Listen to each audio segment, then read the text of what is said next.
En direct du monde, le 26 septembre 2053. 2053.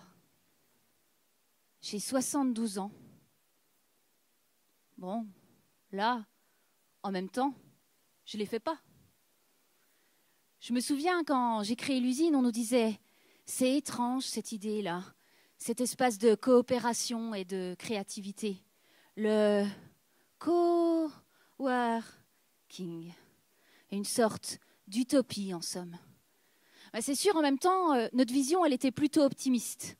On se disait même qu'on avait une chance incroyable de vivre dans ce monde de la connaissance, de l'ouverture, d'une plus grande conscience aussi. Donc, optimiste, ok. Mais notre vision, elle était surtout exigeante envers chacun d'entre nous. Créer l'usine, un espace commun d'égalité, un lieu d'expérimentation de nouvelles formes d'organisation du travail, où disparaissaient les mots compétition, concurrence, où l'on reconnaissait en chacun un talent unique, où l'on pouvait même en faire la somme de tous ces talents, de toutes ces intelligences, créer des liens, des coopérations, et que tout ça, ça pouvait même nourrir, dans tous les sens du terme, à la fois l'individu et le groupe.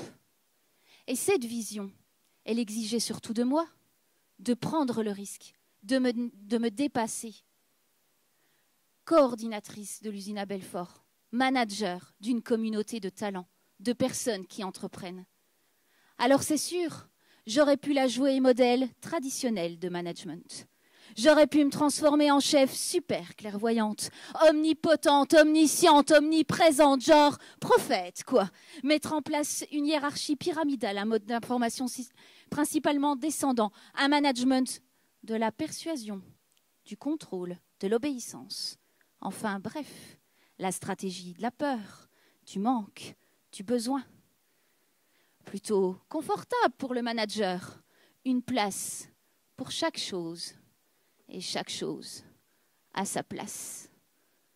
Sauf que ça, ce n'est ni vraiment réaliste ni réellement souhaitable, parce que ça ne laisse aucune place à la singularité. Moi, j'ai décidé de privilégier le mode explorateur au mode prophète. Et là, il y a une vraie question d'équilibre à trouver, qui ne demande pas de travailler sur ce qui est extérieur à soi, sur l'autre, mais d'être capable à la fois de montrer les chemins possibles, d'être à l'écoute, dans un esprit d'ouverture. Et tout ça avec à cœur la liberté, l'autonomie de chacun, d'appartenir, de s'inscrire ou non dans les projets. Je n'ai aucun projet pour les coworkers. J'ai des projets avec eux, s'ils le souhaitent. Parce qu'à travers ces projets au sein de l'usine, ils nourrissent leurs intérêts particuliers tout en allant au bien commun. De l'individuel au collectif, du collectif à l'individuel. Et tout ça, bien sûr, c'est basé sur un cadre, des objectifs, une direction. Qu'est-ce qu'on cherche à atteindre? Qu'est-ce qui est discutable et qu'est-ce qui ne l'est pas? Tout ça, ça me demande une vigilance aiguisée pour être capable de recadrer. Parce que ce n'est pas un participatif sans limite, mais un participatif sans contrôle, basé sur des lois internes et sur la confiance, le respect mutuel, la curiosité et l'engagement à construire quelque chose de plus grand que soi. Et tout ça, ça se concrétise par un mode d'organisation par projet, la gestion collective du lieu, de son animation, Et ce grâce à un conseil de coworkers, un système d'information partagée, une plateforme collaborative et un processus d'apprentissage et de formation. Et le grand enjeu de tout ça, c'est la communication, c'est la gestion des relations, qui ne demande pas de travailler sur ce qui est extérieur à soi, mais qui demande de s'observer, d'observer les situations et de réajuster pour maintenir cet équilibre. On ne donne que ce que l'on est. Ça, c'est un principe de management. Et tout ça, je l'ai appris avec eux, grâce à eux. Et c'est vrai que ça exige de nous d'être le changement, et puis d'opérer, d'agir, pour ensuite diffuser, faire circuler, faire réseau, et à terme, faire société.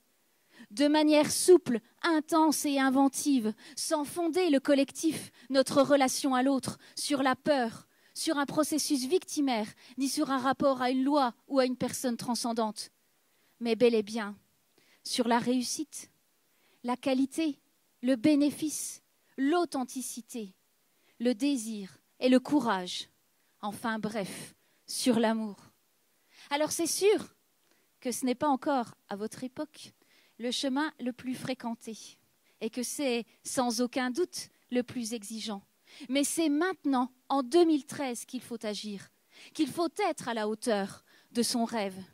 Parce que moi, je peux vous dire une chose, c'est que là, en 2053, ça peut faire toute la différence.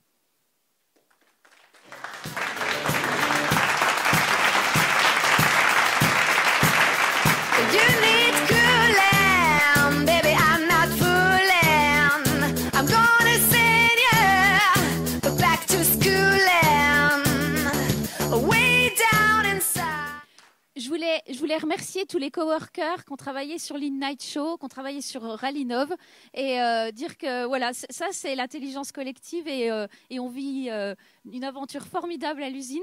On s'engueule, on rit, on travaille, on fait plein de choses et je suis super fière de nous.